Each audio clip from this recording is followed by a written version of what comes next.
হরে কৃষ্ণ। সিলেট পারমার্থিক ট্যুরে আমরা কোন কোন জায়গায় গিয়েছিলাম তাই নিয়ে আজকের ব্লগটা। প্রথমে আমরা গাড়ি করে নারায়ণগঞ্জ থেকে সিলেট যুগলটিলা মন্দিরে পৌঁছেছিলাম। তারপর সব ভক্ত একত্র হয়ে মন্দিরের উপরে উঠতে থাকলাম। মন্দিরটা অনেকটাই উঁচুতে। তারপর যার যার রুম সিলেক্ট করে দেওয়া হলো, সবাই যার যার রুমে গিয়ে ফ্রেশ হতে থাকলো। ফ্রেশ হয়ে আমরা চলে আসলাম নাট মন্দিরে ভগবানের দর্শনের উদ্দেশ্যে।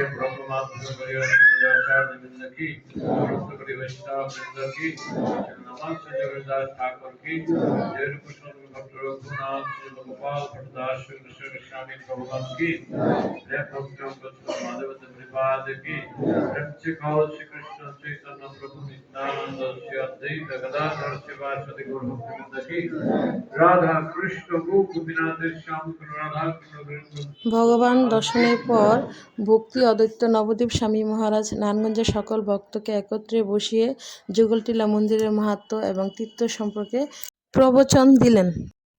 পরবর্তীতে একে একে সবাইকে আশীর্বাদ প্রদান করলেন। প্রায় 9টার দিকে আমরা সকালের প্রসাদ পেতে বসলাম। প্রসাদের আয়োজনে ছিল অন্ন, একটা ভর্তা, লেবু, ফুলকপির পাকোড়া, ব্রোকলি সবজি, ডাল এবং পায়েস।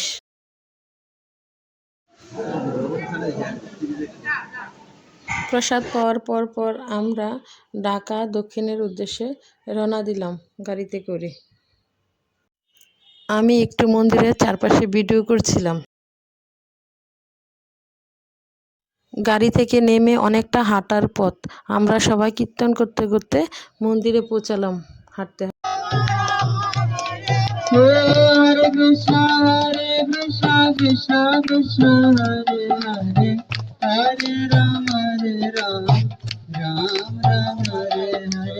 হরে কৃষ্ণ কৃষ্ণ কৃষ্ণ হরে হরে, হরে রাম রাম রাম হরে হরে। হরে কৃষ্ণ। তারপর আমরা সবাই মন্দির পরিক্রমা করলাম।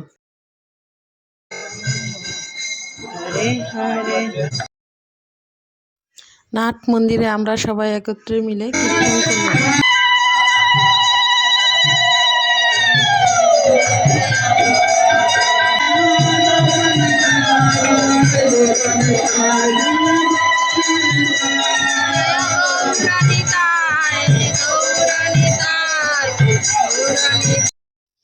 এখন আমরা চৈতন্য মহাপ্রভু এবং কৃষ্ণ ও মহাপ্রভুর পিতামাতা জগন্নাথ মিশ্র ও সচিমাতা ঠাকুমা ও দাদুর বিগ্রহ দর্শন করলাম। মূলত ঢাকা দক্ষিণ মন্দির হচ্ছে মহাপ্রভুর জন্মস্থান, যেখানে মহাপ্রভুর বাবারা ছিলেন 7 ভাই। তার পিতা ছিলেন তাদের মধ্যে 5 নম্বর। আসলে বাংলাদেশেও যে এমন তীর্থস্থান রয়েছে আমরা অনেকেই তা জানি না এবং উপলব্ধি করতে পারি না। মূলত মহাপ্রভুর জেঠু এবং বংশ পরম্পরা ধারায় যারা রয়েছেন তারাই এখানে বসবাস করতে। ভক্তি সহিত এই মন্দিরে যে আসে তার জন্য যমের দুয়ার বন্ধ হয়ে যায়। প্রভু এই বিষয়ে এখানে পাঠ দিচ্ছিলেন। মন্দির থেকে বেরোনোর আগে আমরা সবাই একটি গ্রুপ ফটো নিলাম। এখন গাড়ি করে আমরা আবার জাফলংয়ের উদ্দেশ্যে সবাই রওনা দিলাম।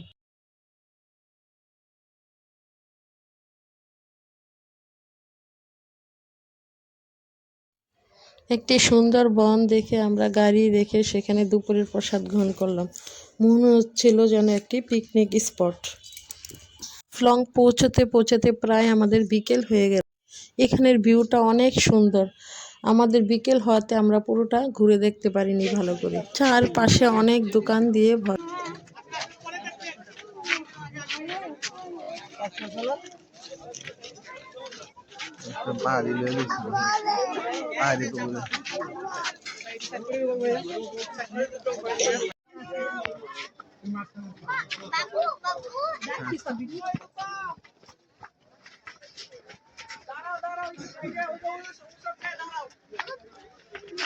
দেখতে পাবনি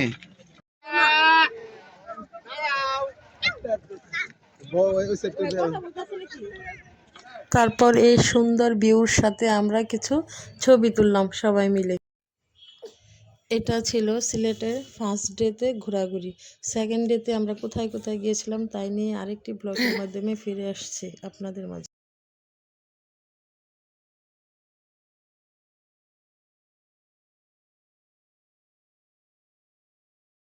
ছবির এই মানুষগুলো আমাকে ছোট বোনের মতো অনেক স্নেহ করেছিল, তাদের কথা আমার সারা জীবন মনে থাকবে।